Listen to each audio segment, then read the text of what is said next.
wanted to talk to you about this topic. So I know you are a very spiritual guy, not in the traditional form, but in the non-traditional form. You don't believe in any specific God, but you believe in a higher power. And Mhm. whenever we meet, we have interesting conversation around it. That why you don't believe in certain God, but you believe in certain higher power. And the common argument which gave is that because we have never seen a God, but we have seen some miracle happening. So, and it's not okay to label God some name, right?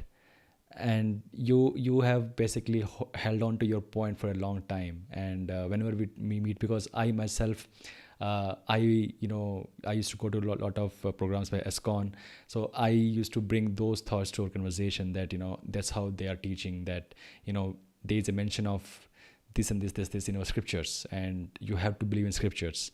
And your argument that even scriptures were written by some human being, right? Mhm. And now, as you go forward, as you because you have yourself done many experiences, you have faced many experiences in terms of spirituality yourself. What is your current take on spirituality and on God? It might be slightly difficult to answer, because I had to ask this, because it's been a while since we discussed this topic. See, it's a long lived question of the humanity, that is there any God or not? Or is there any form of higher form which is above than us or not? And so if you see a lot of posters, if you see a lot of pictures, like you see someone who has done something, some art form or something which you are seeing, right?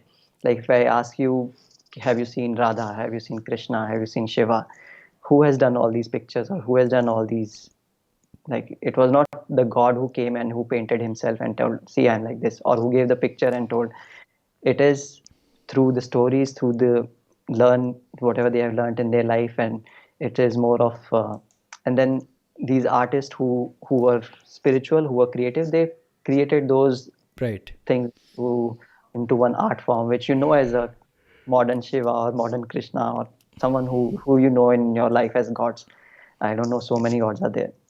So if you see all these descriptions, they translated to words, and the words became scriptures, and these scriptures and all these Puranas and everything, they become a stories, and they became something which we know in today's form.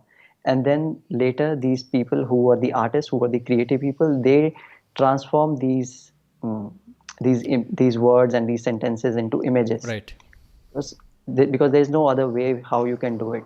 So that's how the god as a god. That's how a physical being as a physical being. So you see the history of art, it goes back to thousands of years. When you can see on Egyptian pyramids, you can see, so you see all these images on top, like which tells you about the history of that place, or which tells you about the history of that particular race or that particular set of people who believed in those gods. Right. So for me, I always say that uh, there is a higher form, there is someone who is higher than you. Then it is like you are God to a dog, right? They see you as a God because you can literally kill them if you want to, but you don't kill them, you play with them, or you do nice things with them, Yeah. and become a part of family with them. So always, like, there will be someone higher than you, as you are higher to someone. Right. So it's a very vague thinking that uh, oh, we are the only one in the universe. Now, there are a lot of scientists who have confirmed that there are so many planets like Earth which are there, or the dimensions like our dimension which we are in. So there are so many levels of reality which are already there. Like if you see visually, like we can see only a small section of the visual spectrum of light. We don't see the entire infrared. We don't see ultraviolet.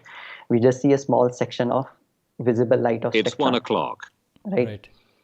So when you see all these things, and when you compare the science with spirituality, it is not two different things. It is one thing only, which is trying to balance the other thing. Like if you combine these both, you will get the actual definition of God. That's why I say, like, you yourself is also a god for someone. So same way, there are other higher beings also, there are other higher dimensional beings also, who are above you in terms of spirituality, in terms of a lot of spiritual knowledge, That's how you know the concept of teleportation, the concept of telepathy.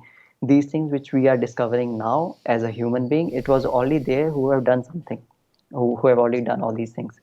So the concept of God for me is something which is higher than you, and there will be always something which is higher than them also.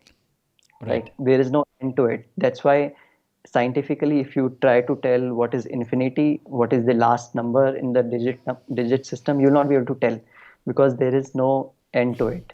So there is a small infinity, then there's a bigger infinity, then there's a biggest infinity. Same way, the concept of God is also there. Like if there is a small u, there is some